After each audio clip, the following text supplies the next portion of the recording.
Welcome to Integris Design episode number 2. This is our quest to kind of help you guys orient yourself to, what needs to happen in order for you to have success on the internet. So please make sure to watch episode number 1 if you've not watched it. This episode will piggyback on that one, and this will continue as I take you down a path of learning more about how to work on the internet. So, a little bit of house cleaning, as always. I did that in the first episode too. I showed the first video to some of the creative guys, and even though these are educational videos, they're going to come in, some of my teammates are going to come in, and we're going to clean up the background and things like that as we go through this a little bit to give a little more presentation. And so thank you for bearing with me as we're making these modifications. So today, what I want to talk to you about is your demographic. I want to talk to you about your customers. Now, last week, I did show you another document, but after getting off the offline and kind of reviewing it, I realized that we actually need to cover another document before going into the teaser document that I showed you in the last session. So this is the document that I'm going to upload today, and I want you guys to fill this out and go through it. So it's a very simple document. This is a much shorter session.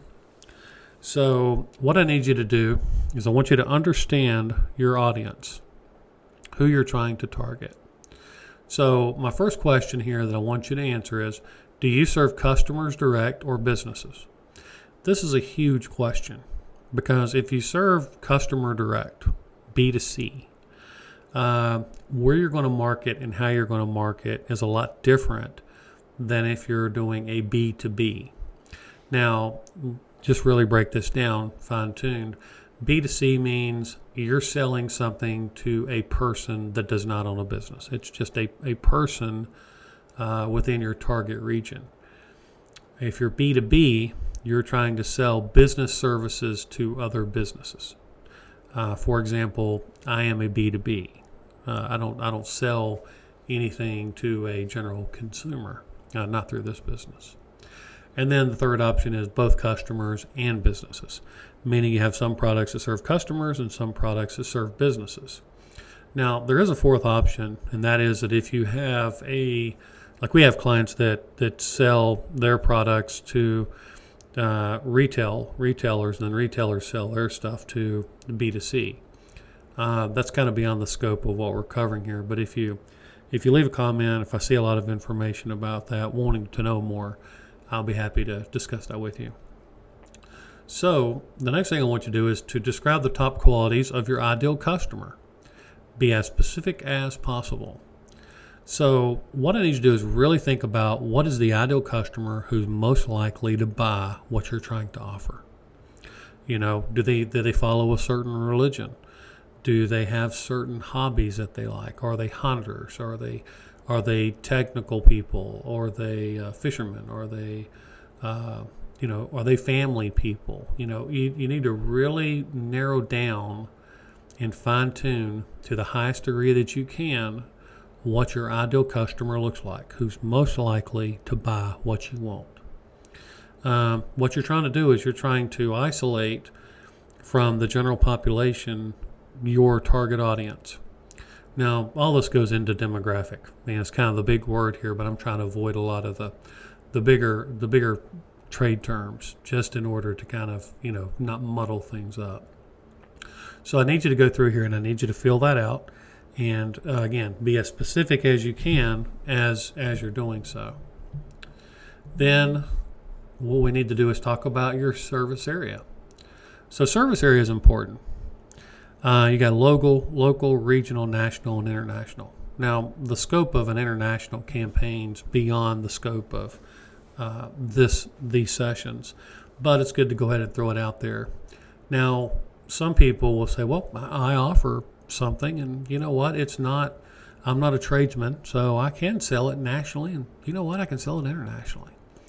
But is that really realistic? Because when you deal with a larger area, you also deal with a larger budget because you're trying to reach more people. So, if your budget is just say $20 a day, $20 a day, if you're trying to do that, it's so watered down. Going regional or national is just not feasible. So you need to be practical. Even if your project or your services or your whatever you're doing can be offered in a more broader area, you need to kind of own a certain area, probably your local area, and then once you own that, then as your budget and your revenue increases and your ROI increases, then you can start to expand further and further into other markets. So describe your service area. Now, it needs to be a little bit more in depth than local, regional, or national.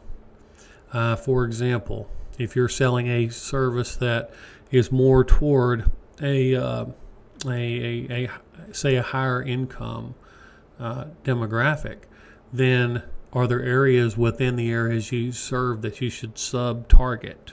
Like, are there communities that you should sub-target? Are there not? Are there certain places? So you really kind of hone down to the best of your ability where the people that you've described above, where they're more likely to be within your service area. And so I want you to really work through this document. I want you to fine-tune it as much as you can fine-tune it. Be as specific as you can be, because the looser you are, the more money you're going to go through in order to achieve your goals. The tighter you are, the more beneficial your income, your money that you spend on your advertising and marketing is going to be initially. So please fill this out. I will make a PDF where you can click and then download the document. And once you've done that, then check out the next episode. I'll try to get it out in the next day or so. Thank you so much for listening, and please leave your comments. I just kind of want to piggyback on the first session. If you do leave a negative comment, if you don't agree with anything going on here, what I'd like you to do is post the reason why you're posting a negative comment. It's not because, you need to have a reason, but this is meant to be educational for business. And so since it's meant to be educational, if there's something I'm saying that you disagree with, then the general public needs to know about it too. And we need to be able to address it and talk through it, because this is going to help people who are trying to start a business or grow their business. So anyway, please do that. I really do appreciate it. And thank you so much for listening.